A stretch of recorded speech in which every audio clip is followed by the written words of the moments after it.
আইন যদি আল্লাহর হয়, শাসন যদি সৎ লোকেরা করে, রব্বুল আলামিন কোরআন শরীফে বলেন, তাহলে তারা 4টা কাজ করবে। আল্লাযীনা মাক্কান্নাহুম ফিল আরদ আকামুস সালাতা ওয়া আতাউজ যাকাত ওয়া আমারু বিল মা'রুফি ওয়া নাহাউ আনিল মুনকার।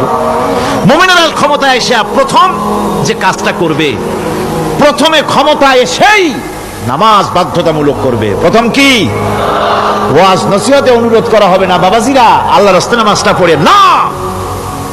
রেডিও এবং টেলিভিশনের মাধ্যমে রাষ্ট্রপ্রধান অর্ডার করে দিবেন, যারা আকেল বালিগ সকলের জন্য নামাজ বাধ্যতামূলক, নামাজ পড়তেই হবে,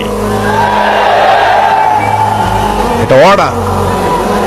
বেলা যখন 1টা বেজে যাবে, বেলা যখন 1টা বাজবে, সমস্ত মসজিদে আজান শুরু হয়ে যাবে। আজানের সাথে সাথে অফিস, আদালত, কল কারখানা, ক্ষেত খামার, শিক্ষাঙ্গন সব ডেডলক হয়ে যাবে।